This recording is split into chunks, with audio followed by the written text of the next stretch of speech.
Hello, viewers. I'm Dave Rubin, your trusty host. This is the Rubin Report. It's November 13th, 2025. We are live streaming on Rumble, YouTube, and Locals. Share, subscribe, tap the notification bell, and quick reminder that for a few days now, because we want you to have tequila at your Thanksgiving table, Copal is 20% off. You can go to drinkcopal.com. That's it for promo. Look, it says right there, this episode brought to you by Pfizer. Inject yourself with something weird and see what happens. No, drink some tequila. You'll be happy. The shutdown is over. It's over. Hallelujah. Life goes on. We're going to be okay. I don't know how many people died or starved or were kicked out of their homes or anything else. We tried to crunch the numbers. It's roughly around zero, but we're obviously going to cover that and a whole bunch more. Second half of the show, RubinReport.locals.com, community Q&A, which if you want to get a question in on the fly, you can join us on Locals. We have an iOS app and an Android app, so it's on your phone. Okay, let's do it. Here's Donald Trump signing the bill to reopen the government. So with all of that, I just want to tell you the country has never been in better shape. We went through this short-term disaster with the Democrats because they thought it would be good politically. And it's an honor now to sign this incredible bill and get our country working again. Thank you.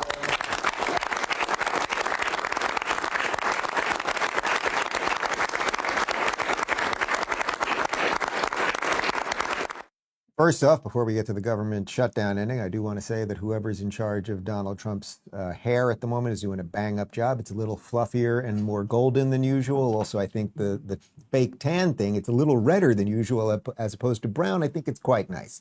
That's number one, most important. Number two, yes, the government is now reopened. All of the people who said the sky was falling and all of the horrible things that were about to happen, they have all once again been proven wrong.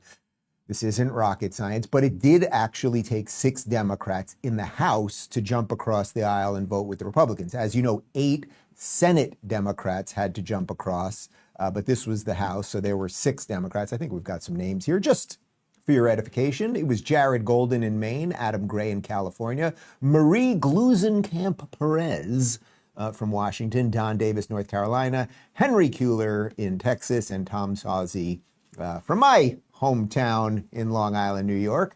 Here is Caroline Levitt explaining that the Democrats put Americans through pain, which was purely partisan and totally pointless. It's hard to recap all of this without asking a simple question. Why? Why have the Democrats put the American people through this pain for 43 days in a row? And it feels like Groundhog Day being up here again talking about this Democrat shutdown. And the answer to that question is pure partisan politics. They started this shutdown with a ridiculous demand to force taxpayer-funded healthcare benefits to illegal aliens who broke into our country. The Democrats kept dragging this reckless government shutdown on for weeks longer to boost their turnout in an election, perhaps one might guess. That's because the Democrats are totally captured by their far left-wing base. Okay, so empirically, it is true the Democrats got nothing out of this. They got no concessions whatsoever. So the government was closed for 43 days, and yes, it did affect, I've been very glib about the whole thing, but obviously it did affect some flight delays, and there were workers that were furloughed who, again, get back pay. So it's not that it was nothing, but it wasn't the all hell is going to break hysteria that they wanted. Now, she also makes the point that perhaps they wanted it to drag on just long enough through that election of a week and a half ago so that it would rile up the base, get the progressive base really, really angry. And if you want some evidence of that, well, we showed you the video yesterday where literally on election night, Scott Jennings on CNN was like, well, we've got through the election. They got what they wanted. I'm going to guess this thing wraps up in a couple days. And of course, that's exactly what happened. But as per the damage that has occurred during the government shutdown, here's a bit more from Caroline. The damage caused by the Democrats with this reckless government shutdown cannot be forgotten. It is entirely the fault of the Democrat Party. Just look at the vote count. Hundreds of thousands of federal employees have missed their paychecks. Tens of billions in wages and benefits were withheld, impacting vulnerable families. Millions of low-income Americans missed their SNAP benefits. Nearly 20,000 flights at airports across the country were delayed due to staffing shortages, causing Americans to miss family events, vacations, and work obligations. And our economy has lost billions and billions of dollars in economic activity over the course of this shutdown, hurting consumer sentiment and crushing the travel and hospitality industries. All right, so we can all go back and forth on how much damage actually was done. And yes, there were flight delays. And yes, the SNAP benefits were postponed. And yes, there were people that worked for the federal government that did not get paid, but again, will now be paid back pay. That's how it always works.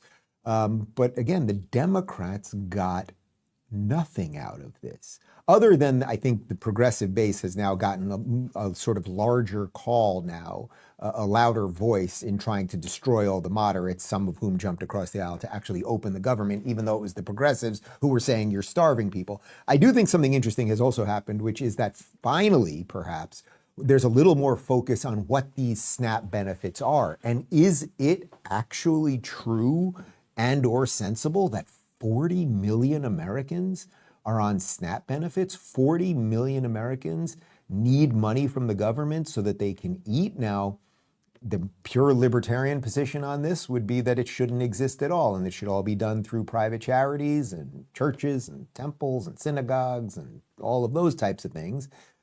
There is some argument for that, but if the basic argument is or not the basic argument, if the more, let's say, mainstream argument is that the government does have some role in doing some things, does it really make sense that 40 million people are on this? So I do think if something good has come out of this, there's more people looking at that going, we are a country of 350 million people. It's probably not that 40 million people are going to starve without SNAP benefits, because again, I don't have any evidence, but please show it to us in the comments, just like I asked for yesterday, if anyone starved. I don't want any kid to starve. Now, again, that's separate from the who should ensure that they don't starve. The government should create the economic conditions so people flourish. And to whatever extent, if you believe the government has any role in any of this, it should have a program. But should that program be for 40 million people, or is it more likely, I guess this is the key thing, is it more likely that the program itself is probably way overfunded, way too many people are on it, we keep people on the government dole for way too long, and then it disincentivizes them from going out there, from working, from earning, et cetera, et cetera.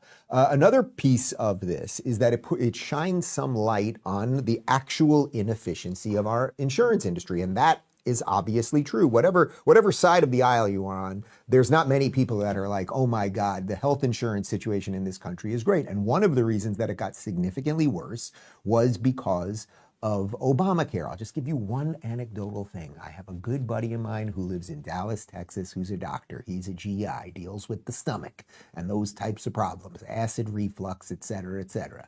And he has told me repeatedly, and I've heard this from a million other people, and we all know this, that what happened after Obamacare, because of a giant state expansion of healthcare, was that it became much more about paperwork and trying to balance sheets than focusing on coverage of people who are actually sick. Also, to the backdrop of Maha, we should be thinking about healthcare in a whole new way, that instead of just treating disease, usually when it's too late, we should, I don't know, talk about why we're poisoning our food, why we don't get outside enough, why we inject ourselves with all of these things, et cetera, et cetera. So anyway, the shutdown, while largely pointless, has shined a light on the SNAP situation. It has also shined a light on the inefficiencies of the health insurance situation, because the Democrats obviously wanted illegals to get health insurance. So here is Donald Trump saying that, well, now we have an opportunity to look at health insurance a whole new way.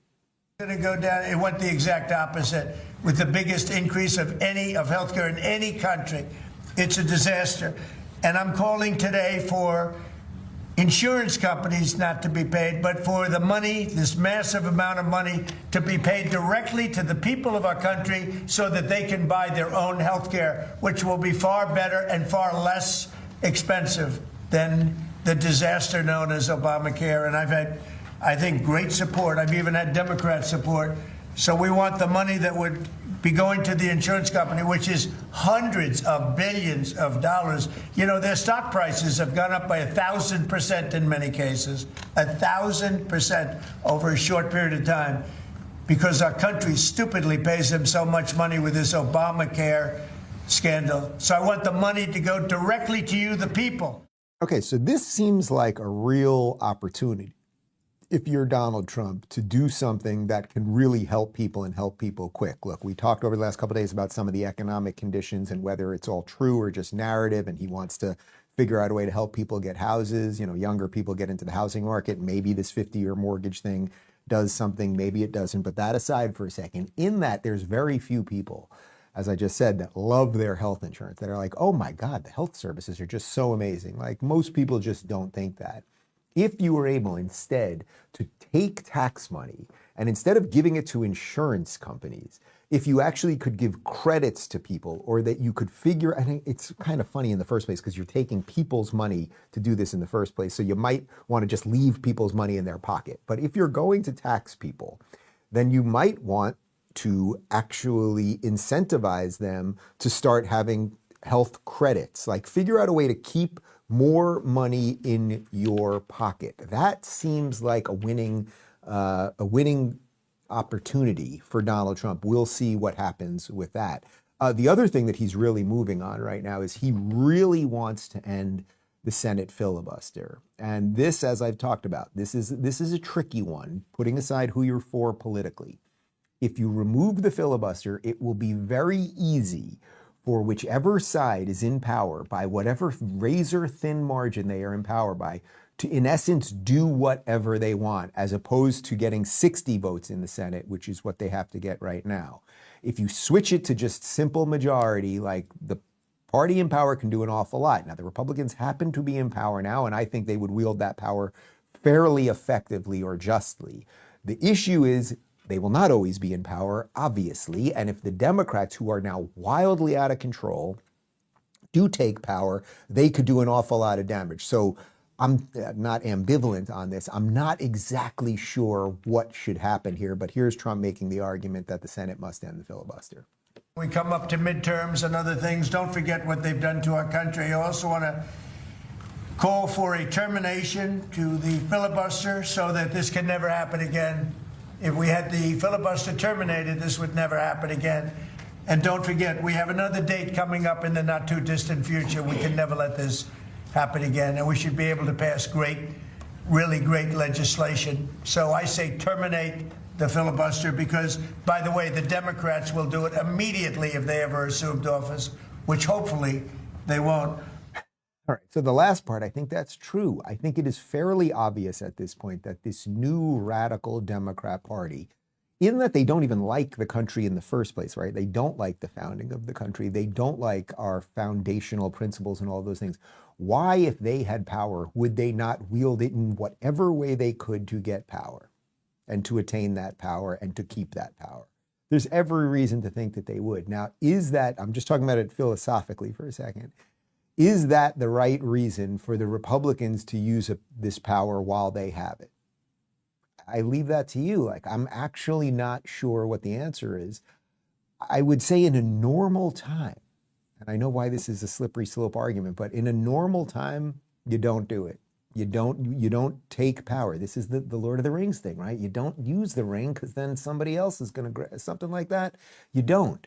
But at this moment, we have a little bit of a window where the Republicans could lose the House by next November, right? Midterm election, we know what happens to the incumbent president's party. And if these Democrats take power, will they pack the court? There's every reason to think they will.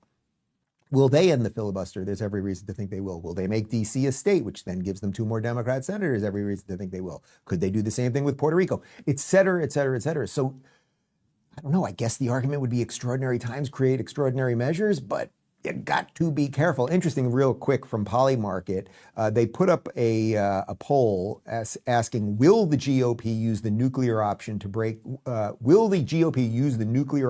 break, filibuster by? So 3% of the people that responded said they will do it by December. That jumps to 18% by March. So it seems to me the closer we get to the midterms, the more incentive Donald Trump will have to do that. Let's put the filibuster thing aside for a second. Here was a program with several people I know. This was Chris Cuomo's show. He had Bill O'Reilly and Stephen A. on. And Stephen A. was arguing, in essence, that the shutdown sort of worked for the Dem. And Bill O'Reilly, who I look forward to my crotchety older man phase, I really do, he was just not having it. The fact is, there have been plenty of times where there are things that have hurt the American people. But from a political perspective, if you see it as something that strategically could position somebody to be in a better position than they were before employing that strategy, you'd at least acknowledge, hey, they tried, it didn't work, but that's how it goes because it's the world of politics. I've seen you say that on many, many occasions. I would say, yes, you have. As an American patriot, as you both are, I believe that I wouldn't be here.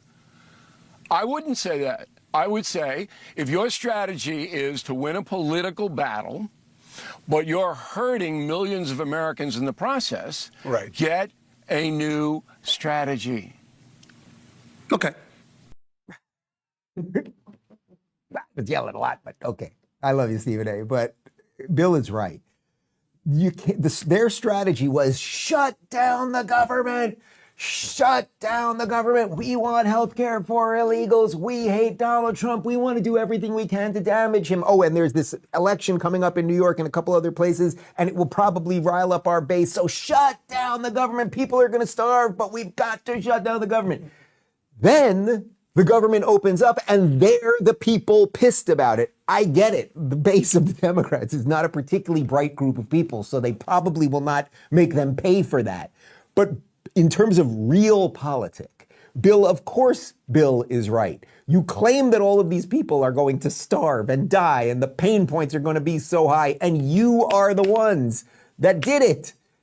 And the proof is in the pudding, because it was 8 Senate Democrats and 6 House Democrats that had to jump across the aisle, and then government opened and everything's the same. AOC, who is coming for Chuck, she wants his head on a plate or on a pike or however they're doing beheadings these days, whatever they do with the head after, that's where she wants Schumer's head. But here she is asked about Schumer, and she slightly walks it back right now, which is a little bit interesting. Should Schumer stay as minority leader? I think what is so important for folks to understand is that this problem is bigger than one person, and it actually is bigger than the minority leader in the Senate. You had 8 Senate Democrats who coordinated their own votes on this, as well as you have 2 retiring members. Many of them are also up in several cycles from now, with the hope that people are going to forget this moment. And I think what's important is that we understand that this is not just a leader is reflected as a reflection of the party, and Senate Democrats have selected their leadership to represent them. And so the question needs to be bigger than just one person. We have several Senate primaries this cycle.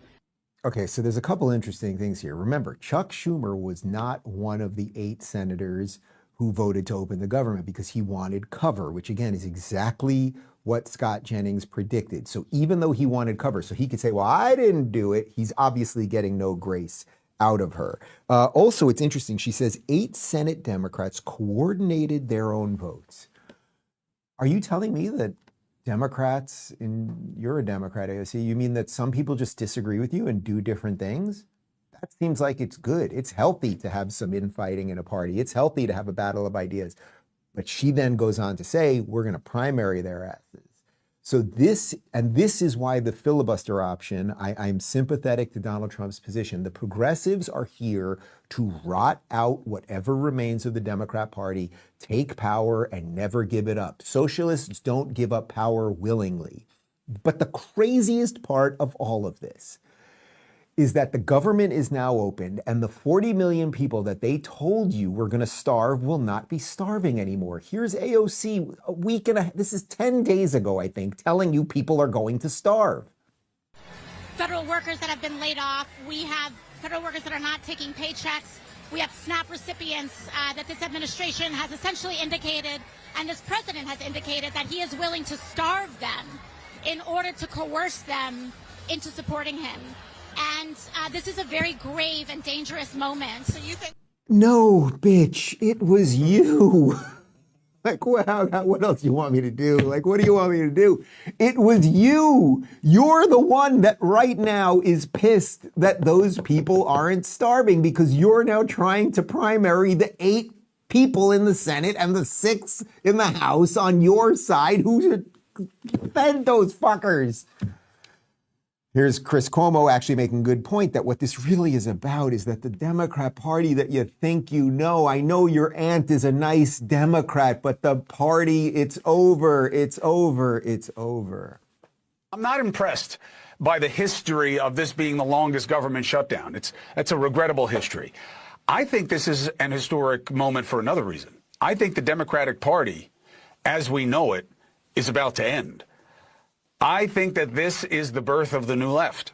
I think the reason that you see so many high-profile Democrats, especially in the House, accusing the Democratic senators for ending the shutdown of basically being traitors. Did you hear AOC? She was literally accusing them of like a conspiracy. And she said, in exchange for nothing. It's really interesting to me. It makes so little sense on the merits that I have to believe it's a ploy.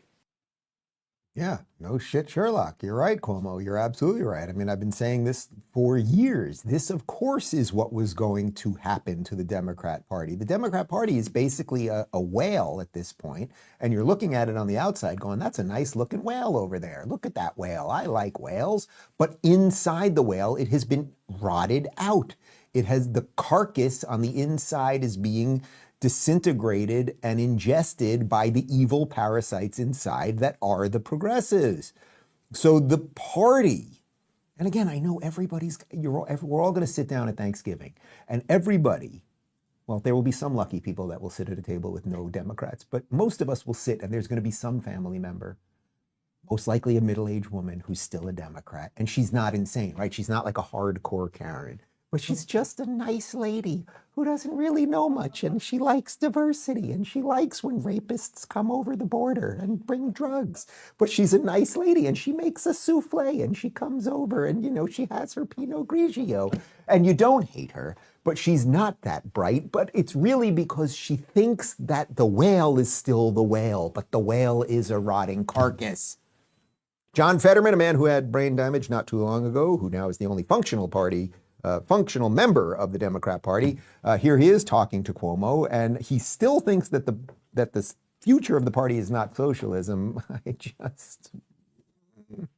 I promise you, America's future and my party's future is not socialism or kinds of outlandish far left kinds of ideas. And it's been a year ago, you know, after we lost the election, a lot of those parts and part of those ideas pushed our party over the cliff. And that's why we're in this situation right now. That's why we're firmly in the minority. And that's why we've lost control of the White House.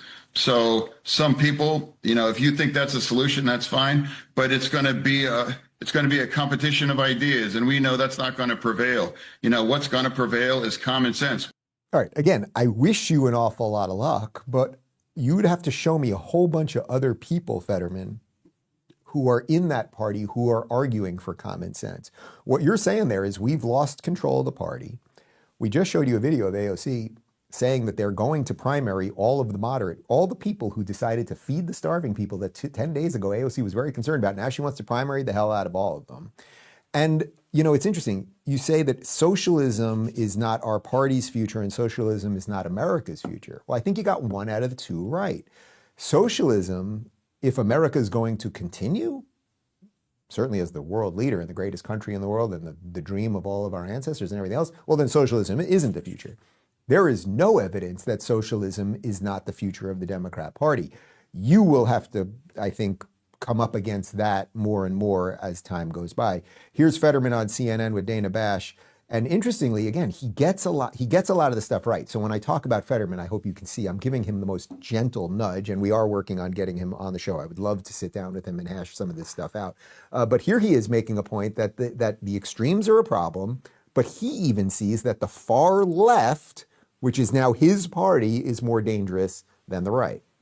Write about that in your book. You said, quote, "I've drunk deeply of the venom of both the left and the right. As a connoisseur, I can confirm that the most poisonous, the bitterest, is from the far left." That is pretty remarkable to hear you say that as an elected Democrat. Why? No. It's just been my personal experience on this thing, and the difference is, I mean, the right would say really rough things and names.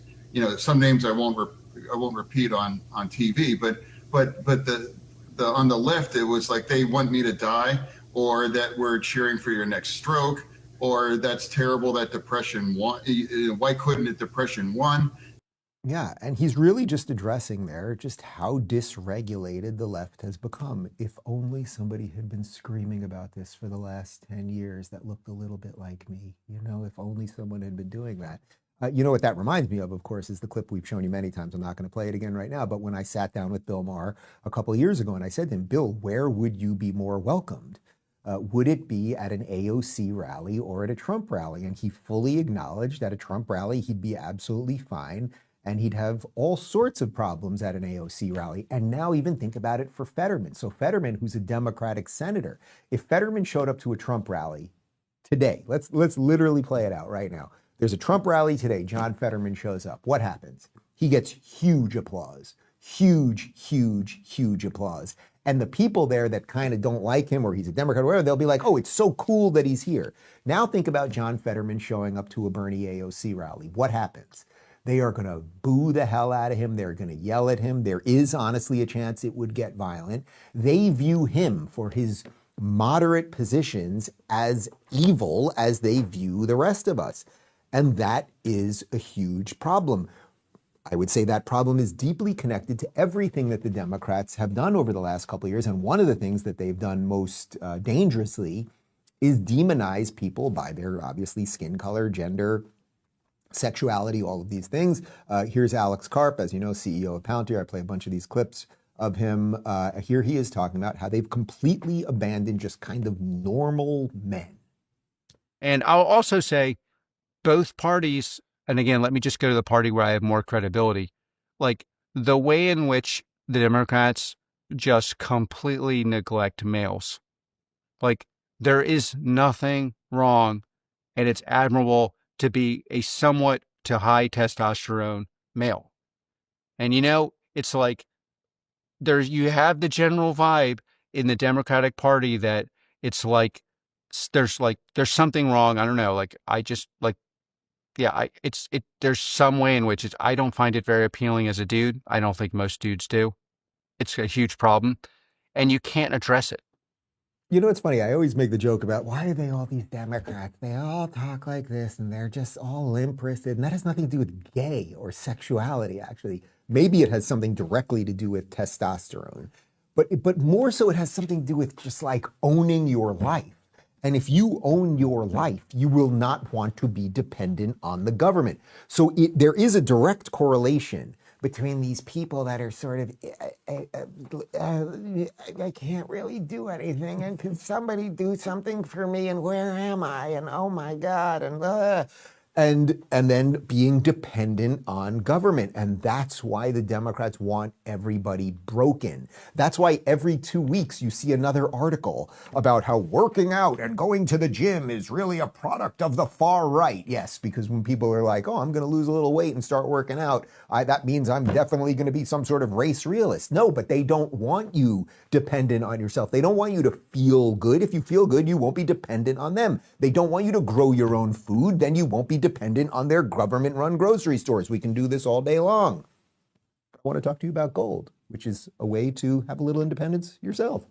Guys, gold has officially gone mainstream. Every day, more and more Americans are discovering the power of gold, but how do you actually take advantage of it and invest in a simple way? Well, that's where Noble Gold Investments comes in. Their specialists are trained to help investors like you go from confused to confident. Whether you're looking to roll over an old 401k into a gold IRA or want physical coins and bars delivered right to your home, Noble Gold makes the process simple, secure, and stress-free. You'll get step-by-step guidance, transparent pricing, and U.S.-based service from a trusted team that's handled over $2.5 billion in precious metal transactions. With Noble Gold Investments, protecting and growing your wealth isn't just their job, it's their commitment. Go to DaveRubinGold.com today to claim your free wealth protection kit. That is DaveRubinGold.com. All right, well, speaking of gold and a guy who knows a little bit about finances, here is Scott Bessent, and he is addressing what have I said repeatedly since the results of the election, whether any of the stuff that people are feeling around the economy, whether it is Trump's fault or not, there seems to be a new narrative developing that the economy better get better quickly or people are going to make Trump pay the price.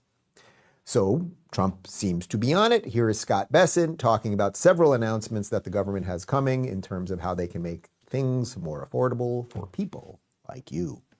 Okay, Brian, you're going to see some substantial announcements over the next couple of days in terms of things we don't grow here in the United States. Coffee being one of them, bananas, other fruits, things like that. So that will bring the prices down very quickly. And what we are going to do is, by bringing back high-paying manufacturing jobs, President Trump is going to do what he did in the first term, and that is for hourly workers and working Americans to have real wage increases. So, Brian, imagine two lines. There is the inflation line. We've got that under control. It's leveled out. That is going to start turning down. Real wages are going to increase. Right. And I would expect in the first quarter, second quarter of next year, those two lines are going to cross, and the American people are going to start feeling better. Okay, so first off, on the meta version of that, I mean, does that strike you as someone who was hired because they so happen to be gay? It's not even worth mentioning anymore. Or were they hired because they seem competent and know what they're talking about? It's obviously the latter. So that's just one sort of shot to identity politics there. I don't even want to bother mentioning that again. On the other point, doing a few things that will make things cheaper, particularly things that we don't necessarily grow here. So we don't grow much coffee in the United States. We do grow some bananas. As a matter of fact, I have about 6 banana trees in the backyard. I just sent Phoenix out to see if he can pull a banana off a tree out of the bunch, but it's not banana season right now. So I think if anything, we're going to get maybe a nub of a banana, but it would just illustrate, are there bananas? There are no bananas growing right now, but I assure you I have banana trees and you can grow bananas here in the United States. The point, joking aside, is that they are trying to do some things. And it seems to me that if they can get some of those kitchen table items to continue to go down, and they have, again, eggs and the price of a pound of beef, those are the big two that I always look at, or milk, they have come down a bit, and gas absolutely has. But if you can get the kitchen table stuff to come down, that will calm a lot of this. And then you still got to work on, you still have to work on the housing situation and everything else. We need to build more houses. Like, that's majorly important. The 50-year mortgage thing, I think you can argue it either way. Okay, let's put all that aside for just a second. The other thing that I think Trump has excelled at is not only protecting the borders, but also when bad guys are in boats and they are coming here with drugs, we are blowing up their boats. We don't sit around in a committee meeting going, oh my God, but do we have enough paperwork to make sure that the guys with the fentanyl who are coming over? No, we're just blowing up the boats. It's good. It's an obvious win. But of course, not everybody's for it. And now listen to this from The Guardian. Britain has suspended the sharing of intelligence with the U.S. on suspected drug trafficking vessels in the Caribbean amid concerns information supplied may be used to engage in lethal military strikes by American forces. Do you realize how profoundly insane that is? Our supposed ally of Britain is upset that we might blow up boats that are bringing narcotics. These are narco-terrorists bringing narcotics that are killing American citizens. We're blowing up the boats, and they're not going to share intelligence with us about it. It's profoundly absurd. Here, that profound absurdity is explained by Secretary of State and, dare I say, possible future presidential candidate Marco Rubio. I don't think that the European Union gets to determine what international law is. They certainly don't get to determine is how the United States defends its national security. The United States is under attack from organized criminal narco-terrorists in our hemisphere, and the president is responding in the defense of our country. I do find it interesting that all these countries want us to send, and supply, for example, nuclear-capable Tomahawk missiles to defend Europe. But when the United States positions aircraft carriers in our hemisphere where we live, somehow that's a problem. So I would say that the United States is, and this president has made very clear, his job is to protect the United States from threats against the United States, and that is what he's doing in this operation. A lot of all-stars in this administration, but I just put him at the top of that thing. He was his whole career, tried to be president once or twice before, but his whole career, I would say his whole life story, the father who came here from Cuba, washed dishes here in Miami, and then his son becomes a freaking senator, and he's just so ready for this position. He knows how to just calmly lay out all of these things. Also, it should be noted that international law is not really a thing. Donald Trump and the United States is not beholden to international law. Donald Trump is beholden to the Constitution of the United States, and he is defending our country as he sees fit, which is exactly what Marco's point is. You guys want our missiles because you want to defend yourself from Russia or whoever else. Well, we would prefer that fentanyl not be brought in on the Love Boat. So, sorry, suckers. Here's another guy who I think has been quite excellent in all of this. This is Kash Patel talking about how we are going to work. Well, we've already not only going to, we are currently working with China to stop them from sending us fentanyl, which would be very nice. While at Ministry of Public Security headquarters, I met with my counterpart at MPS, where the Chinese government agreed on a plan to stop fentanyl precursors. What does that mean? The People's Republic of China has fully designated and listed all 13 precursors utilized to make fentanyl. Furthermore, they have agreed to control 7 chemical subsidiaries that are also utilized to produce this lethal drug. Effective immediately, essentially, President Trump has shut off the pipeline that creates fentanyl that kills tens of thousands of Americans. These substances are now banned, and they will no longer be utilized by the Mexican drug trafficking organizations or any other DTOs around the world to make this drug. This historic achievement has saved tens of thousands of lives. I mean, look, not only is this just like obvious and good, so we're blowing up the boats that are coming in the Caribbean that are bringing drugs, then we're working with China. It's kind of crazy that China has knowingly been doing this, and we've kind of known that they've been doing it, and so much of this stuff has been coming through our southern border. But if they are actually going to stop producing some of this stuff and getting it to our shores, that is all good. And don't worry, when you go to your local Chinese restaurant, you're still going to be able to get number 4 fried rice, Diet Coke. It's not going to be a problem. It has nothing to do with number 4. Double check me on that. Here is Scott Jennings over on CNN explaining that we have been under attack by these cartels and that Trump stopping them, it's just a win unless you're a moron. Is he trying to provoke an armed attack? I think he would argue we're already under attack. You've got Venezuela that does move drugs into our country, not fentanyl, I agree with you, it's mostly cocaine, but they are part of a narco-terrorist system in our hemisphere that floods our country with drugs, and other countries that are our allies, they flood them with drugs. I agree with Jim, efforts in the past seem to have not curtailed this.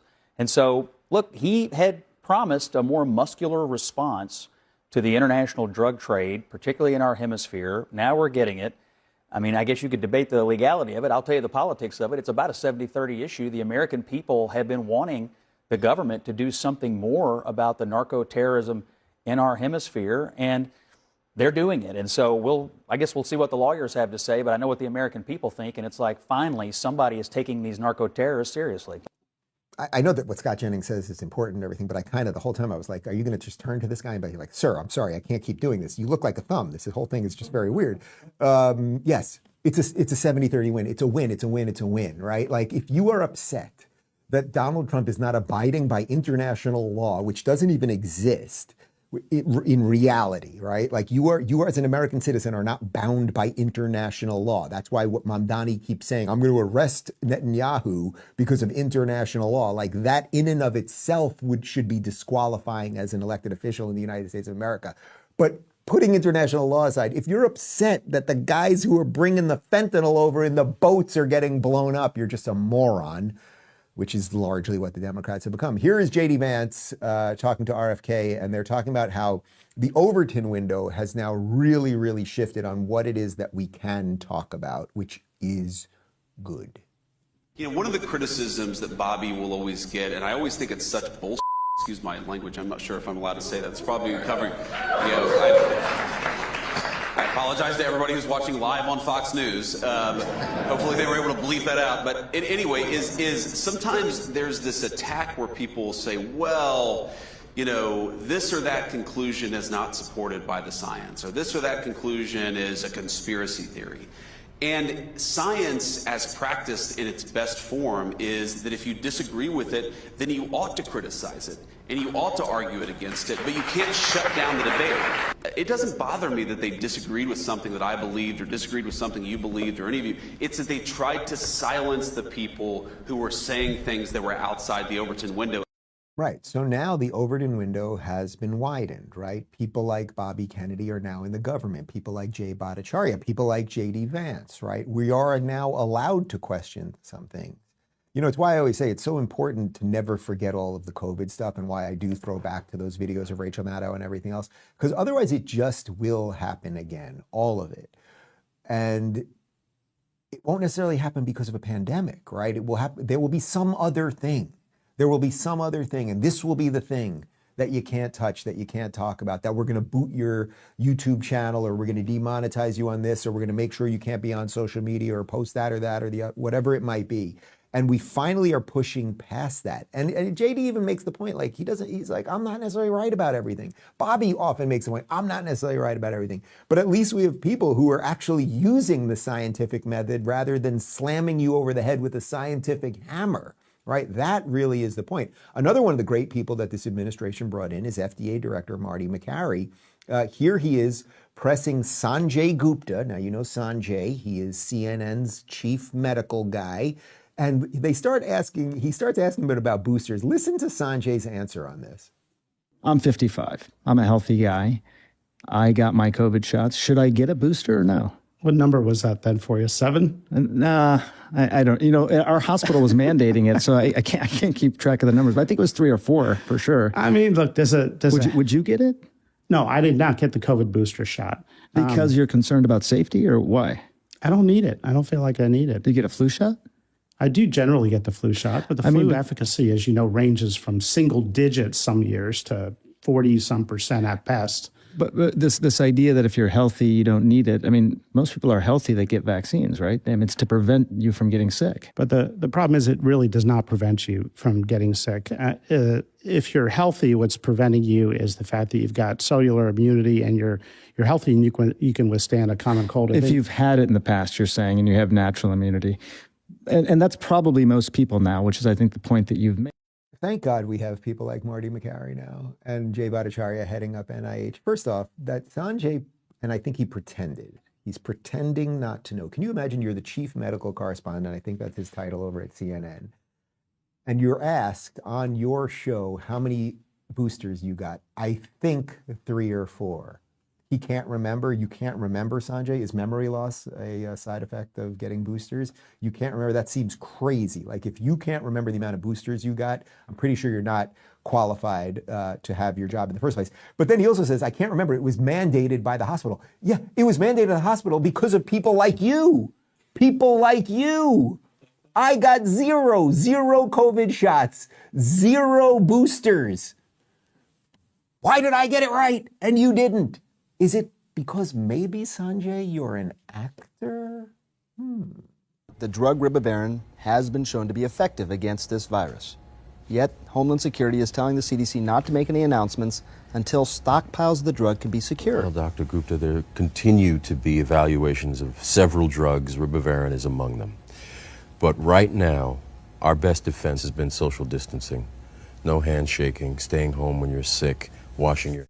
Guys, ribavirin is not a drug. That is Morpheus from The Matrix, and that was the movie Contagion, which is a spectacular movie, by the way, if you haven't seen it, with Gwyneth Paltrow and who else is in it? Matt Damon, and fantastic cast, a great soundtrack, great movie about an outbreak But of course, in the movie, they need you to think that people like Sanjay Gupta are real. So for some reason, everyone else is allowed.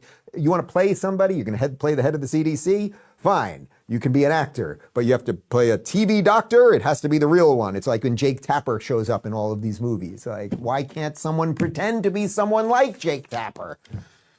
Alexander Solzhenitsyn, Soviet dissident. I often read this quote. I think it is quite illustrious, or illustrative, I should say, of where we are at right now. We know they are lying. They know they are lying. They know that we know they are lying. We know that they know we know they are lying. And they still continue to lie. And that is what we are trying to slog through, whether it's the COVID stuff, whether it's Democrats who are now upset that people are going to eat after telling you that they were going to starve, and the laundry list of things that we should abide by international law, virtually everything we've done on the show. I want to show you another clip. This is a bit of a non sequitur here, but I want to show you this clip because it was going super viral over the last couple of days. Ben Shapiro went on the Triggernometry podcast, and he started talking about how, relative to house prices and the general state of chaos in our blue cities and everything else, that it is part and parcel of the American dream to pick up and go when your values are not in line with the place and when you cannot afford to live there anymore. He got major pushback on this, but I want you to take a look. If you're a young person and you can't afford to live here, then maybe you should not live here. I mean, that is a real thing. Yeah, I know that we've now grown up in a society that says that you deserve to live where you grew up, but the reality is that the history of America is almost literally the opposite of that. The history of America is you go to a place where there is opportunity. And if the opportunities are limited here and they're not changing, then you really should try to think about other places where you have better opportunities. Okay, so a lot of people were pissed at Ben about that. Now, it's a part of a much broader conversation where he talks about all of the problems of New York City and how they've created terrible economic conditions and all of that stuff. But a lot of people were pissed at him because it sort of sounds cold, right? Nobody wants to have to pick up and go. Nobody wants to do it, right? Like or if you do it, you want to do it because it's purely voluntary. Like, oh, I've always wanted to live, it's sunnier over there, I'd like to live there, or whatever it might be, right? So it sounds a little bit cold, like if the conditions aren't right where you live, you should go. I will grant you that it does sound cold. Now let's think about it a little deeper for a second. Think about yourself, think about your family, your ancestors, and everything else. The entire human condition, the entire story of humans is that they move for better opportunity. That's literally why I am here in Florida. This guy, right? And if there was better opportunity elsewhere, they might leave. Now, technically, I have them all under 50-year contracts and they're never allowed to leave, but there would be a legal fight before they were able to go. That's actually true. And in an American situation, in an American context, we have states' rights. So the states are wildly different and you should be allowed to move. The more that the federal government, the more that we have centralized control over the whole damn thing, well then, if it's not that good here in Florida, it won't be that good in Georgia or Texas or New Mexico or Cali because the federal government will control everything. So we have, in essence, greased the wheels so that you have a chance to move. And it actually is true. So which would you rather have? Would you rather have a system that has some variance in it? And then, look, it would be I'll do it this way because I can give you a very specific example of this. We're here in Miami right now. This is probably the hottest city in the entire country and in the safest, most functional state, right? I don't have to belabor the point on that. You get that. I am very sympathetic to the OG Floridians who did it right, that have lived here for a long time, who then as all these new people come in, right, things start to get more expensive. Now, sometimes over time, then it'll start dropping because there'll be more businesses here and everything else. But all these new people came in, the prices of houses went up. So then property taxes started going up. So like my neighbor next door, who's been here for 50 years or so, whose house now is worth much more just because of the land, right, is now paying more in property taxes. I'm sympathetic to that sort of thing, and I wouldn't want that person to have to leave. So now let me read you a tweet, and then I will even offer you a solution to the problem I just laid out there. I put this up yesterday. America really is going in two different directions. Blue states with endless taxes, giant government programs, and total dependency. Florida and some other red states with low taxes, quality services, and living within our means. Now, to illustrate that, Here is Governor Ron DeSantis yesterday on why we should eliminate property taxes.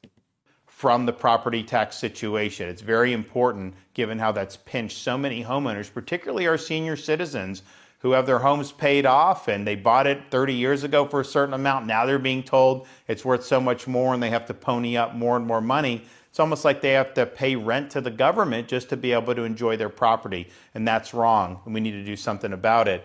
It is wrong. And if you want to create economic conditions for people to be able to flourish and to not punish good people who did it right, and I'm quite literally talking about my neighbors next door, who I think have lived here for decades, and over the time that they've lived here, because Florida became such a beacon of freedom, I don't know if they've paid off their house or not, obviously it's none of my business, but the value of the land has increased and increased and increased. And assuming they've paid off their land, then think about it, then they have to pay thousands of dollars every month, in essence, to rent the land. You know, they call it a property tax, but in essence, it's to rent the land to keep your property on it. And why should we do that? So we just have to start thinking about things a little bit differently.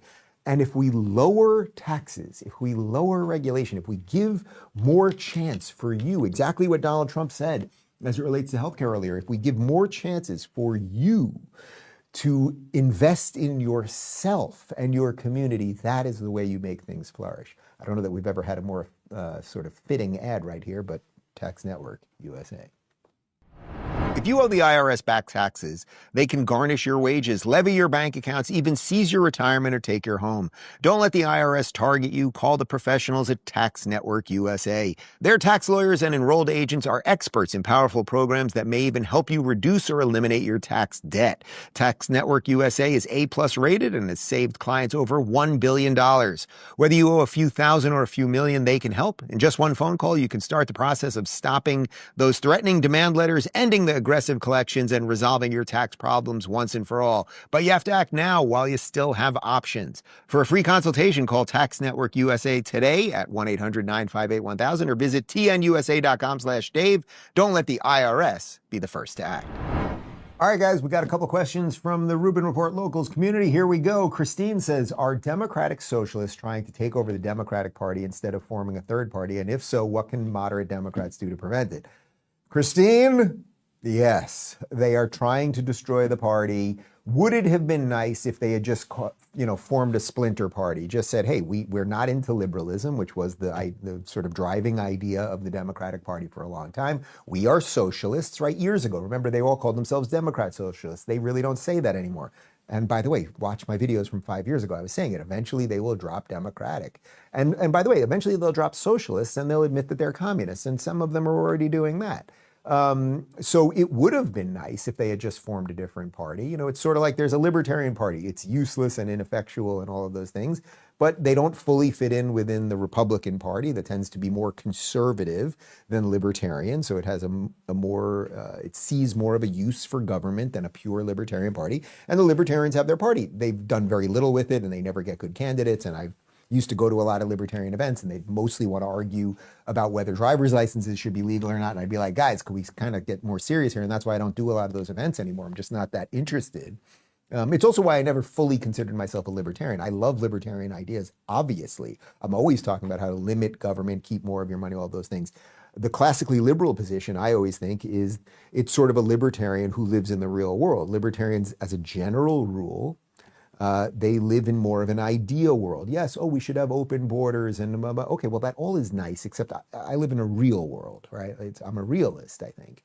I know I'm a realist. And so a classical liberal has some guardrails around the principles of libertarianism. I think that's a nice way to put it. So no, I hate to tell you, they are not forming their own party. And if you are a good liberal or an old school Democrat, congratulations, you're a Republican. It's just how it is. At least you are a Republican under MAGA. If MAGA is to fray, if some of these more far right or whatever you want to call it elements are to split MAGA, then I think an awful lot of liberals, I'm talking about the RFK types, they're going to be Democrats again, which would be a freaking shame beyond imagination.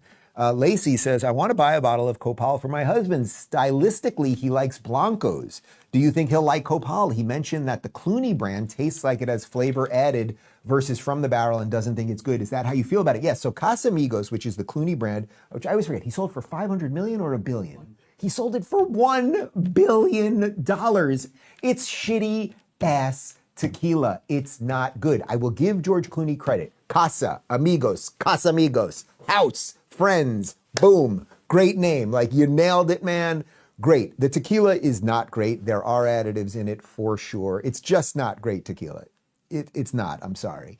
Copal is a reposado. So you said your husband likes blancos, right? So then blancos obviously are not aged. That's why they're clear. Reposados are aged 3 months. Añejos are aged at least a year. Then there are extra añejos, usually aged 15 months. And then you can get, it's sort of like whiskey. You can get tequilas that are aged. I think I had a 25-year aged añejo actually, and it was too much for me. I don't like that much flavor. I'm actually more similar to your husband. I like a little bit of flavor. And I'm telling you what we've created, if he likes the flavor of the agave, if he likes the flavor of what tequila actually is, so I get it. That's why he likes blancos. And if you go to, when we went down to the agave fields and we talked to the people at the distilleries and all that, most of the Mexicans there, they like blanco because it's tequila in its most pure form. I like just a little bit. Reposado, to make a reposado is actually the most complex because aging 3 months, the chances you're going to get the flavor profile right is a little bit tougher. You age things forever, and in that barrel, eventually enough flavor is going to seep through, and you're pretty much not going to screw up an añejo.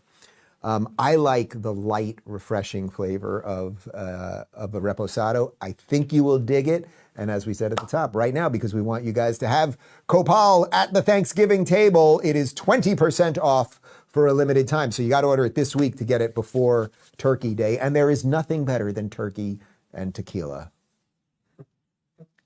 Well, I guess gravy's good too, but Brian says, with the current season, what are you most thankful for in 25? I mean, it's David and the kids, obviously. Like that's the easy kind of corny but true answer. Yeah, I mean, I'm really. I had a wonderful interview yesterday morning. We're going to hold it for a little bit. I had Arthur Brooks on, and he just wrote a book about happiness. And how to pilfer some happiness out of these crazy times that we live in and not get caught up in everything. We talked a lot about the digital side of it and the sort of scientific side of it. And we talked about the spiritual side and how to blend all those things. And we did it at 8 a.m. yesterday morning, which I usually don't do interviews that early in the morning. And it was such a nice way to set up the day. But much of what he talked about related to happiness is just being appreciative of things. And I'm very, very aware that I have a great family. I have a great home. I have great colleagues and coworkers. I can still run around when I play ball. Like, my health is good. So I know you probably want me to just say something that's like a little more over the top or something, but it's that. I'm very, very, very, very aware of that. Sally says, do you predict that John Fetterman, if ousted by the Dems, which seems likely, will become a Republican? Yeah.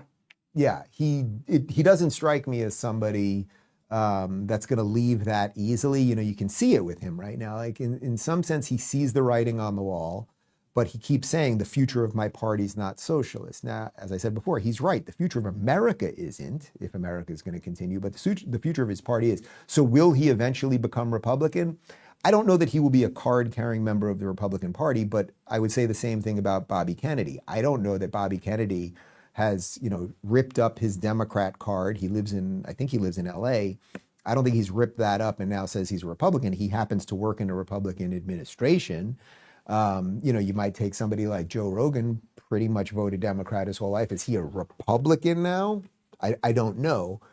As I always tell you, I was never a Republican until I moved to Florida, and it's very obvious to me. I also want to be able to vote in primaries here. Some states have open primaries, some have closed. But I'm very proud to be a Florida Republican. What happens with national Republicans post-Trump? We'll see. Dave says, I noticed that you can look up every order you have ever made on Amazon. Went to my first one in January 1997, and it was a Calvin and Hobbes book and the 1997 Scott Adams Calendar notebook. What was yours? Oh, man. Well, first off, 1997, I think that, God, that's way before even the freaking iPhone. So that was when Amazon was just selling books. A lot of people probably don't remember that, but that's what Amazon was started as. I'm trying to think, did I buy any books on Amazon?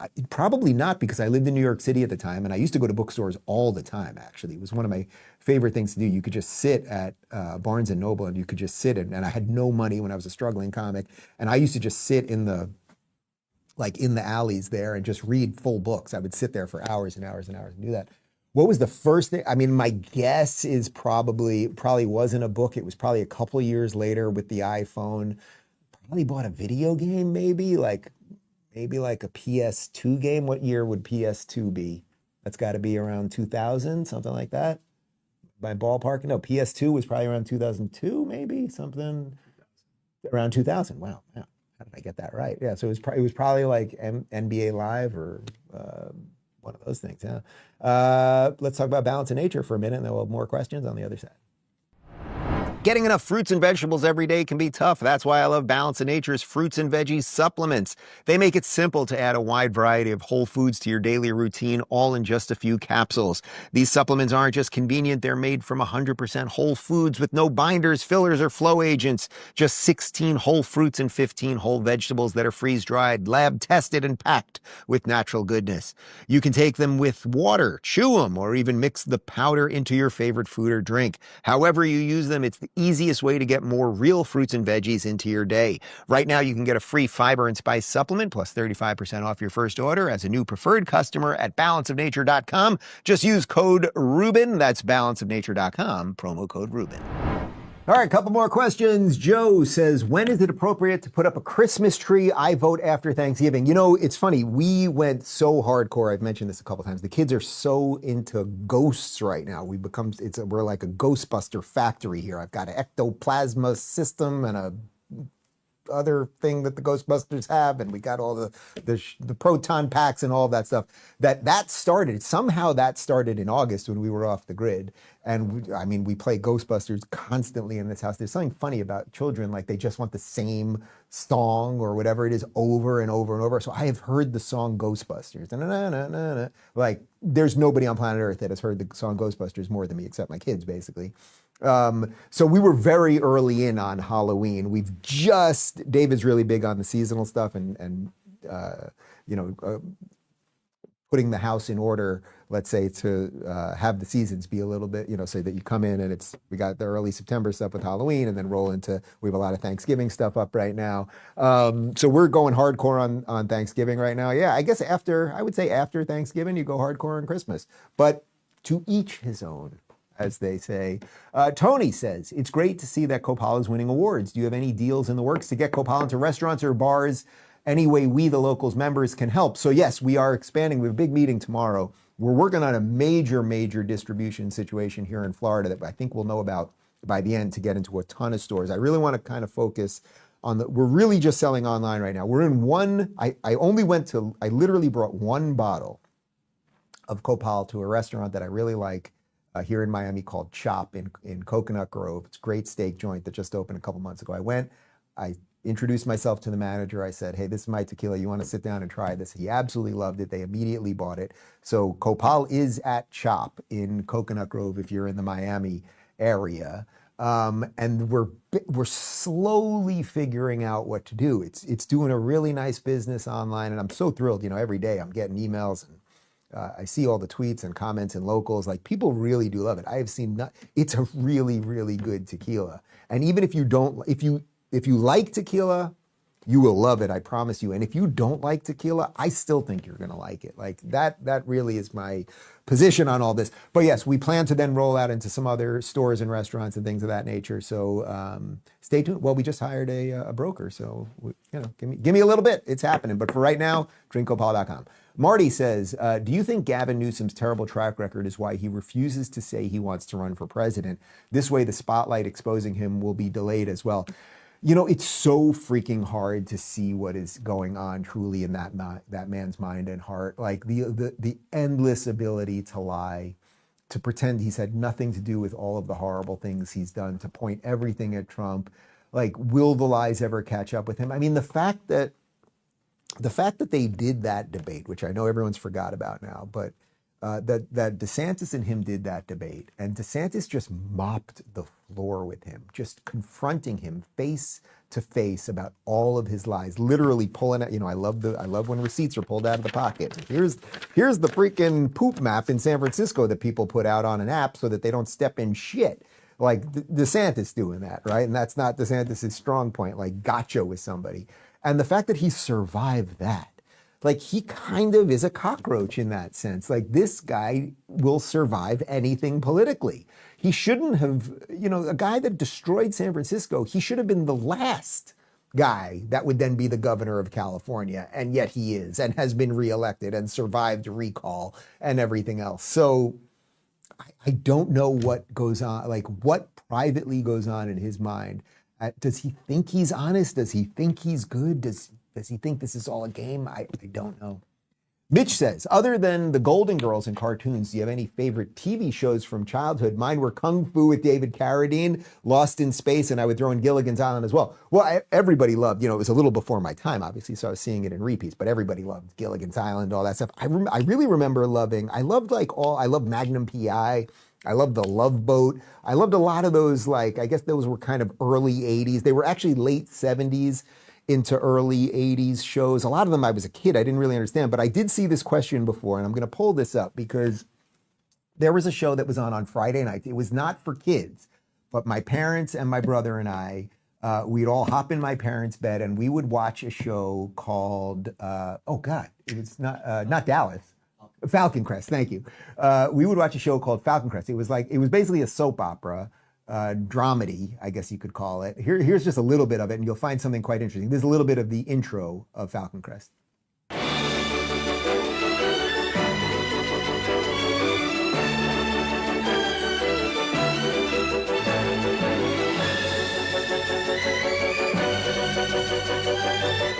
So it's such 80s, whatever. And I can't really remember it, but I know, maybe it's more about the memory of being in my parents' bed and that we all just watched it. And it was definitely too old for us. And I remember my mom would occasionally cover our eyes if, I don't know, if there was a kissing scene or something like that. But interestingly, I'm sure many of you noted this, that woman that they showed the intro for, that was Jane Wyman, who was Ronald Reagan's first wife. So there's a little bit of trivia for you to almost end the show today, but we do have one more question. And it's a deep one. Tappy says, do you believe in reincarnation or an afterlife? It's interesting. I would say I have a kind of Jungian take on this, sort of if you've watched Groundhog Day. I think it's kind of something like this. I think we are put here on this planet to get it right. And you probably get put back here many, many times. Is that reincarnation in the most strict sense? I'm not so sure I believe in that the most strict sense. But I think you're kind of put here the way Bill Murray was put in Groundhog Day over and over. And this is very Jungian, that you can get it, you get better at it and better at it and better at it, hopefully. And then eventually when you kind of get it right, then you move on. If you haven't seen the movie Defending Your Life with Albert Brooks, there's a little bit of a version of that there. He's kind of on trial in purgatory for his life, and you have to prove something. You have to get over something, so that in that case, in the movie, they call it move on. I think there is something to that. So I would answer it this way. I don't think this thing, I don't think it's just this. I do think that there is something else. Guys, no post-game show today because we're pre-taping tomorrow's show. And then I've got Ashley Rinsberg in studio a little bit later today. He's a really interesting guy. I've had him on the show a couple times. Wrote a fantastic book about the failures of the New York Times. And he's one of these guys that does, he does deep dive research into all the weird parts of the internet, Reddit and Wikipedia. And he's really become an expert in the information war that's on our brains. So obviously that's something I'm super interested in. So we got a busy day. Thanks for watching, guys. More tomorrow. Ciao.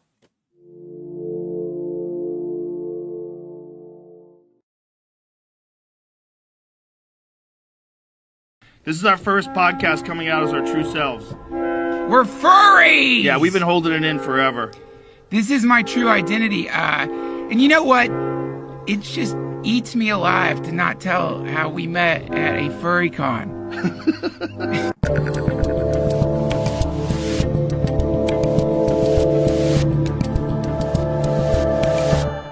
All right, people, I'm Dave Rubin. This is the Rubin Report, and it's time for another Friday Roundtable Extravaganza. And joining me is the president of the Brownstone Institute, Jeffrey Tucker, and an entrepreneur, investor, and author of How to Live an Extraordinary Life, Anthony Pompliano. Jeffrey, Pomp, welcome to the show. Good to be here. Thanks for having me. I am glad to have the two of you on because I respect you both at the human level as well as the economic level, and I think you have a slightly different tack on everything we've been talking about with tariffs all week. So let's just dive right into it. I normally let my guests chime in a little bit earlier, but I'm going to just throw to a couple elements here that I think will set us up. So of course, let's just rewind a week. Here originally was the Trump chart on Liberation Day, and you could see the crazy asymmetry that we've had with so many of these countries, and people were having all sorts of feelings on how they calculated some of this stuff. But really what it birthed was the idea that we are getting screwed pretty much across the board, and it's been happening for decades. Then Scott Bessent went out there the next day and basically said, hey, things have been a little out of whack, but we're going to fix it, and we're going to fix it quickly. Take a look. You're starting to negotiate. How soon do you think we could see some deals be made? Well, we have one of the Vietnamese officials coming in this week. The Japanese are very eager to get over, and I think you're going to see a couple of big trading partners do deals very quickly. All right. And then suddenly it kind of looked like we were going to get into this tariff war. We showed you this one yesterday, but the European Union proposes 25% tariff on U.S. goods. And then I want to get to what happened on Wednesday, which basically changed the equation entirely. And then we'll get your thoughts. This is Truth Social from Donald Trump. Based on the lack of respect that China has shown to the world's markets, I am hereby raising the tariff charge to China by the United States of America to 125% effective immediately. At some point, hopefully in the near future, China will realize that the days of ripping off the USA and other countries is no longer sustainable or acceptable. Conversely, and based on the fact that more than 75 countries have called representatives of the U.S., including the Departments of Commerce, Treasury, and the USTR, to negotiate a solution to the subjects being discussed relative to trade barriers, tariffs, currency manipulation, and non-monetary tariffs, and that these countries have not, at my strong suggestion, retaliated in any way, shape, or form against the United States, I have authorized a 90-day pause and a substantially lowered reciprocal tariff during this period of 10%, also effective immediately. Thank you for your attention on this matter. So, Pomp, I want to start with you because I have said on my show repeatedly for the past 2 weeks, I am not an economist. I don't give financial advice or anything else, but I felt all along that this was just a negotiation by Trump. He was going to threaten these guys with big tariffs, and a lot of people were going to come around. Now it appears almost 70 countries are. We're doing the pause. I think you've been making a similar argument yourself. I take it you're feeling pretty good about what's going on here at the moment. Well, yeah, I think that the hardest part in these negotiations is basically, on one hand, you need to be really tough and strong on the tariffs because you need to negotiate a good deal. So you can't show any weakness there. But at the same time, financial markets, they want you to communicate clarity. And so it's kind of this tightrope walk. Really what we just saw is that he stayed tough and strong on China. He increased that 125%. But also we've now seen him go and drop it to about 10%. And I've said all along that to me, the sweet spot is 5 to 10% on all imports into the United States. And then you remove the tariff for certain things that you want to come into the country or that you need to come into the country. And so at the end of the day, I think that he's very dead on. And the problems that we have, this is one of a couple of solutions he could have pursued. But really this idea of kind of a moderate strategy or cooler heads prevailing while still staying tough on China is probably a place where the markets like it. And he still remains with a lot of negotiating power at the table. And so probably a pretty good spot for him to end up in. Let me just ask you one follow-up to that before Jeffrey jumps in, which is, were you shocked at the amount of people that on the day the market went down a couple of days ago that suddenly were like, oh my God, here we go. It's recession. It's depression. Like, throw the chickens out the window, like all hell's about to break loose. Yeah, I mean, it's shocking, but also it's not shocking. And one of the things I've learned over time is that whenever you get a very widespread consensus around an idea or a perspective and dissent is outlawed, you probably know that the dissent is very on target. And that's what we saw here was everyone started to say tariffs are bad. If you support the tariffs, you're an idiot. I mean, I had, DMs all over every social media platform telling me how stupid I was. And I just kept saying to myself, that probably means we're closer to the truth than they want to realize. And part of it is the Trump derangement syndrome stuff. But I think another part of it, frankly, is a lot of people aren't economists. And so what they do is they read the mainstream media. The media says a 20% tariff leads to 20% higher prices. That's bad. People get scared. They see the stock market go down as they get on social media and they just regurgitate what they've heard elsewhere. So, Jeffrey, first, I have to do what I always do when I have you on the show, which is credit you for a guy that goes against the grain, because you were the best person on COVID, period, that I spoke to during all of that, against lockdowns, against all of the craziness. You were one of the guys that went against conventional wisdom, as Pomp is talking about right there. Before I get your specifics on this, you're in essence, I think you consider yourself a classical liberal, but in essence a libertarian, but you can clean that up if you want. Can you give me the pure argument against tariffs first, and then we can dive into what's going on here? It's difficult to give the pure argument because we don't live in a pure world. In the 17th, 18th, 19th century and first half of the 20th century, free trade made perfect sense because we had perfect settlement between currencies. We were on a gold standard, and we had a thing called the specie trade flow, which guaranteed that a long-run equilibrium in which prices and wages across countries would lead to the best country winning, comparative advantage, not absolute advantage. You see the difference? After 1973, when Richard Nixon pulled the gold standard away, that changed everything. Suddenly we had a world of U.S. paper dollar supremacy, and accounts would never settle. And if you look at the charts of the trade deficit, that's exactly what happened. We never had any settlement. And now we have this weird situation for 50 years in which any country can accumulate dollar reserves, back their industrial infrastructure, to sell products to the U.S. at much cheaper than we can make them, leading to a permanent situation where the U.S. is an importer country and all other countries in the world with low wages were an exporter country. And then, no surprise, anyone could tell you this would have happened. We lost all of our industries. One by one, dozens of them, they went away. After 50 years, there's a widespread panic in this country. What do we make? What are we for? How can we sustain this? And that introduces Donald Trump to do something about it. Okay, so with that in mind, I know you don't love using the levers of power, certainly to tax people, but in essence, if you're trying to get to that even playing field, I take it you also are at least somewhat happy with where we're at the moment? If you had called me on Tuesday, I probably would have been a little more gloom and doom, but as a result of Trump's specific targeting of China in particular, and then privileging every other country in the world that wants to negotiate. I mean, this is a good place to be, and if I had my preferred solutions, I would have done things in a very different order and blah blah blah. But nobody can predict what Trump's going to do, really. But where we are right now, I think this is a good place. I'm also very happy to hear. I would like to see the subject go back to domestic reform, deregulation, tax cuts, and that sort of thing, and maybe that's where we're headed.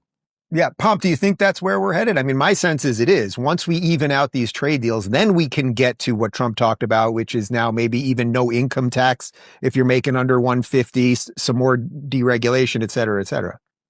Yeah, I do think that there's kind of a second part of this equation. Everyone knows about the tariffs, so they've been beaten like a dead horse. But I do think that deregulation is a big piece of this, and also those tax cuts. And so if you look at this holistically, I think one of the mistakes that people have made is they've evaluated the tariffs in a silo. And, everyone is talking about all the details and the fallout and what the game theory is.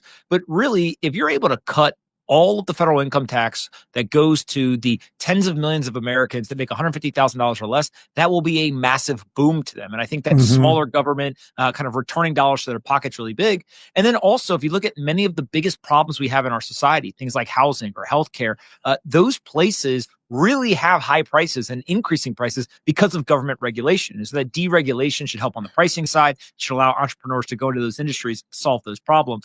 And so I think that the holistic plan, if executed how they have said they will execute it, this will be a very big boom. And I expect to see asset prices back to all-time highs before the end of the year and kind of an economic, boom going forward.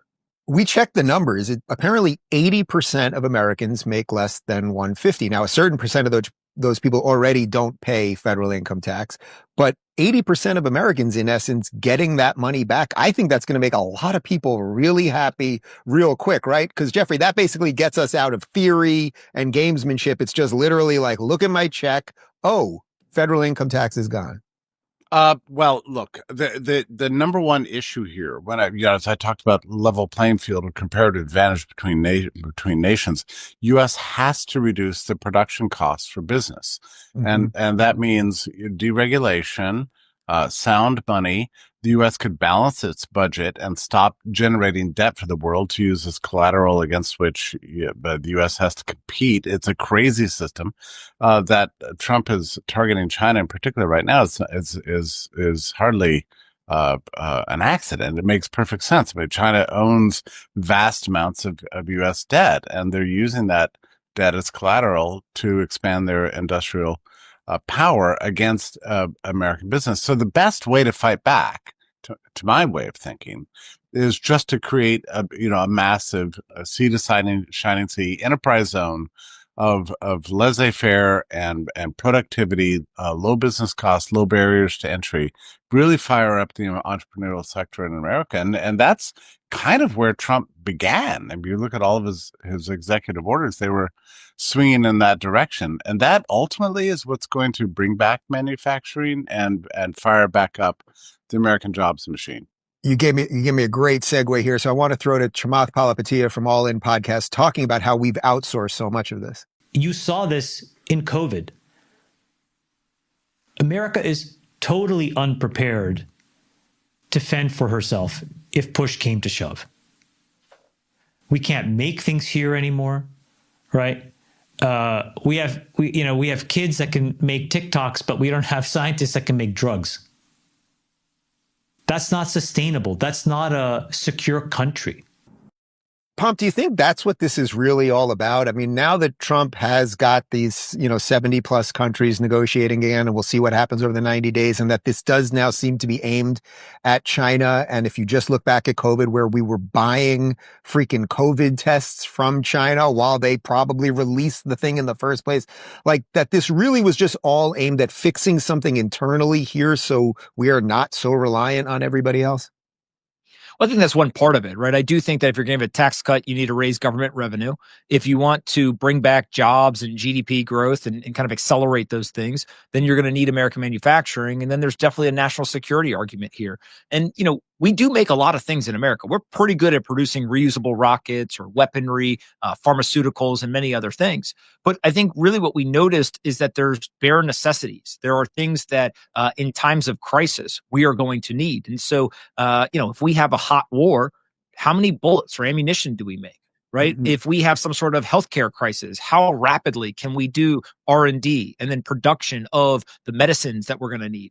And so I think it just opened people's eyes, and we discovered a vulnerability. And what a good country does is says, we have a vulnerability. Let's put policy in place to go and actually solve these problems now when we don't necessarily need to solve them, so we're prepared for the next crisis. And so I think it's good policy. It's very forward thinking to do this. But of course, the devil's in the details. And so how do you incentivize it? How do you use the market forces to go ahead and get this stuff built? How do you actually make entrepreneurs believe that the government's cheering for their success rather than vilifying them if they're successful at building these businesses? There's a lot of kind of complex details here. And I think that's really what they're trying to figure out is what are the things the government should be involved in? And then what are the areas where actually the government should say, we hope this happens, but let's stay out of it and let's let the market forces go ahead and get to the solution. Jeffrey, is that kind of the beauty of Trump more than anything else? I mean, he's got people suddenly thinking about what the role of government should be in their lives. And he used Doge to expose fraud. People are like, oh, wow, I was paying all this tax money for a bunch of crap that had nothing to do with my life or was actively working against me. And now I see how other countries were also taking advantage of us for years. So people are rethinking actually the basics, which we probably should have been doing maybe a while before. We should have been doing this for the last 80 years. So what Trump has done is truly remarkable. I consider so many things that have happened since inauguration to be, basically the greatest stuff that's happened since the end of World War II in terms of policy, getting some transparency on where the money is coming from, where it's going, what the regulations are doing. And also President Trump trying to control the executive agencies. I mean, this is the first time it's ever happened, and the Supreme Court's going to have to weigh in on this, but I can't imagine they're going to rule anything other than the president should be in charge of the executive branch. And that's gigantic if you think about it. I mean, we've not really had any clarity about this probably since the days of Woodrow Wilson. So what Trump's done in this respect is extraordinary. He's got great appointments in health and economics. What Doge has done has just been, in many ways, just fantastic. So I'm deeply optimistic on many aspects of this. I don't like the way the tariff policy is sort of been implemented in a way that sort of distracted from all those other things. But I'm also, as of right now, in a little bit of a wait and see sort of attitude. There's no question that we've turned our back on 80 years of trade policy. There's no question about that. If that lands us in, a pre-income tax world of, say, 1909 or, the 1890s, this will be glorious for U.S. productivity, commerce, enterprise, and American prosperity generally. Well, one guy who I know would love to be in a pre-income tax world is Senator Rand Paul, and here he is on just how the debate around tariffs has gone. How did we all get here? I mean, the whole debate is so fundamentally backwards and upside down. It's based on a fallacy. And the fallacy is this, that somehow in a trade, someone must lose. That somehow when you trade with someone, there's a loser and someone's taking advantage of you and China's ripping you off or Japan's ripping you off. It's absolutely a fallacy. Every trade that occurs in the marketplace is mutually beneficial. If you have a free society and I trade with you, if you want to sell me your coat and I give you $200 for it, we both agree to it and we're both happy with the trade. No American consumer trades with China. They trade with Walmart, or they may buy something from China, but they individually buy something they want and they make a decision. The trade is always a win-win. You can have this artificial accounting and it makes it look like a bad thing, but you have to ask yourself, is trade good or bad? And if you look at the trade deficit, in times of a recession, the trade deficit goes down. So if the tariffs push us into a recession, we could reduce the trade deficit because we're all buying less stuff. We have to get back to the fundamentals of, is trade good or is trade bad? Pomp, I like Senator Paul a lot. I've had him on the show dozens of times. Obviously, a lot of my economics lean that way. I agree. Nobody is forcing anyone to buy anything at Walmart, and we do get cheaper shit at Walmart because of how we've done manufacturing. But is he missing a piece there as it pertains to, it's not exactly that you, the consumer, are getting screwed. It's that the people that don't have the jobs are getting screwed, and that we can't, as a country, we can't operate that way forever. Yeah, I think that it's the classic kind of a complex situation. And so you have short-term optimization versus long-term optimization. And so, of course, it's amazing for consumers to be able to go and buy tons of cheap goods. They love that. They want to keep doing that. They actually don't want to see the prices go up. At the same time, if you're trying to look out into the future and be forward-thinking, you need to have manufacturing. You need to have that national security. You need to be thinking about, where are we going to get jobs? I think one of the big misconceptions around manufacturing is actually people think that we're going to bring back sweatshops to make T-shirts and socks and stuff, right? What we're really talking about is, again, America's very good at certain types of manufacturing. Usually it's complex, high technology type of manufacturing. What we want is we want a level playing field. There was this great interview that happened on CNN recently where a steel CEO was on the factory floor and he held up this basket that was made with steel for medical purposes. And he said, if I take this and I ship it to Germany, there's like $125 tariff tax that's put on it. But if somebody in Germany makes this and they send it to the United States, it's like $1.25. So he says that is unfair. And what he's really saying is that, look, we all want free trade, right? That would be the ideal scenario. It's just that the United States has been operating for the last 20 or 30 years thinking that everyone's engaged in free trade when actually they were subsidizing their producers. They were using tariffs. They were manipulating their currencies and many other unfair trade practices. And so the U.S. has a choice. We either continue to pretend like free trade exists and we try to play that game, or we realize that there is a new game, this kind of manipulated game, and let's become the best in the world at the new game. And once we become the best and establish our dominance, we then can tell everyone, we'll stop playing the new game if we can go back to the old game of free trade. And I think that's really what you're seeing here is there's a lot of people who say, I'm cool with the tariffs if they're low and if they ultimately lead back to more net new free trade than we had before the tariffs were originally announced. Right. And that's exactly why, even though the market was melting down for a day and a half, I wasn't going crazy. I was looking at my numbers, not happy, but I was like, this isn't the end. This isn't the end. I just won't be part of the hysteria. Jeffrey, we're going to bring some of these jobs back here, but so are we not going to have people putting little screws into iPhones like some people are implying? It's going to be better than that? Well, I think we have to leave it to the market, and the laissez-faire approach is definitely the best one. I'm a huge fan of Rand Paul, and I've counted him a friend for many decades. And there's nothing he said was particularly untrue. The only qualifier I would add there is that it's what he said is especially true in a world of settlement between nations. Right. It's what you started by saying, actually. Yeah, I mean, the problem is that under a gold standard, you would have, kind of a law of one price, law of one wage, under the Ricardian sense, and everything you said was correct in a kind of a different world, a world that was left behind when Richard Nixon got us off gold. So we don't.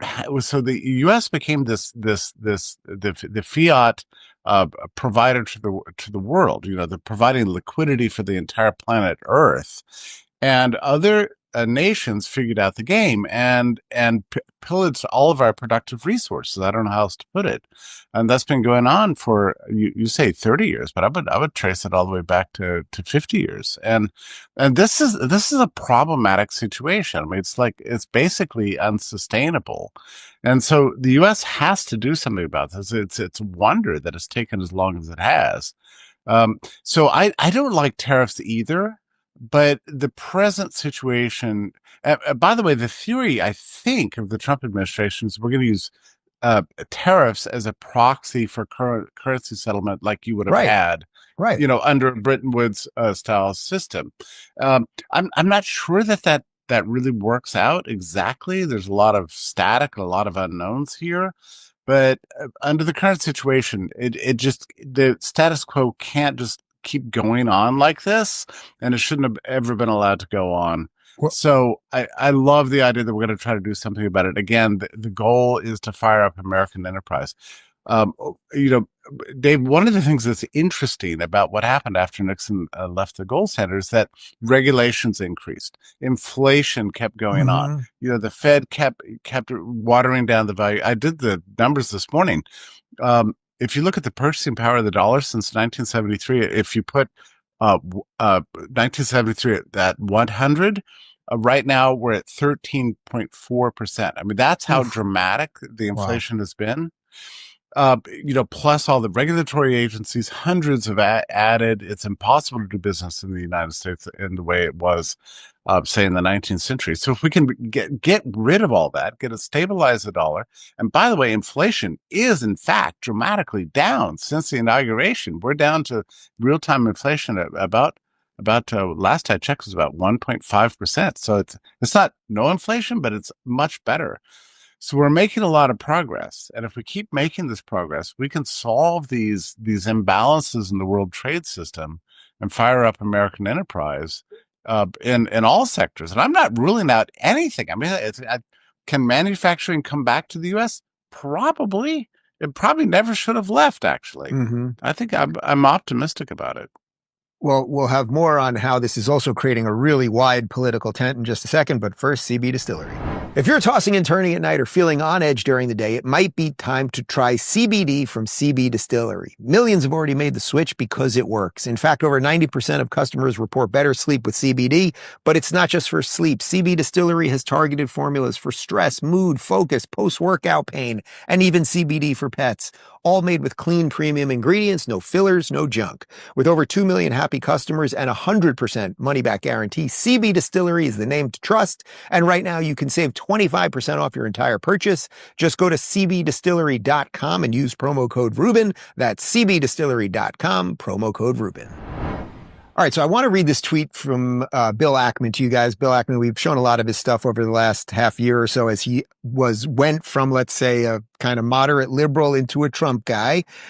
He wrote this. This is a couple days before Trump announced this 90-day pause. He wrote, "Some have misinterpreted my thoughts on tariffs. I'm totally supportive of President Trump using tariffs to eliminate tariffs and unfair trading practices of our trading partners and to induce more investment and manufacturing in our country.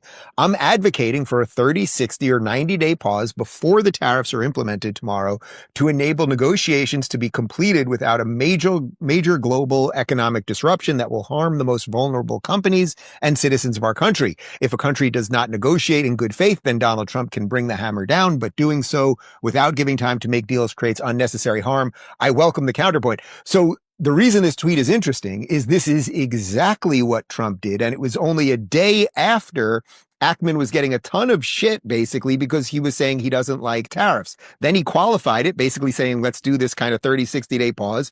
Lo and behold, that's exactly where we are. Pomp, the reason I wanted to read that is it's like this, it seems to me that a little sanity here and showing leverage and that we can use government power without being abusive of it, that's how you create the widest, most like pro-America, pro-freedom tent. And I think Bill's tweet right there, I don't know that Trump read it or someone read it to him, but it's like, man, that's exactly what happened. Yeah, look, I think that there's a lot of people who are kind of joking about the art of the deal, but really at the end of the day, that's what's happened here. And you can't go and ask nicely and say, hey, will you pretty please allow us to align the entire world Right. against you, right? You got to show up and you've got to show strength and you've got to have some negotiating leverage. And it seems like that's exactly what's happened. Now, I will issue a word of caution. You know, this isn't over yet. Obviously, China and the United States are going to have their kind of horns locked and they're going to stay in this trade war for however long it takes to get to a solution.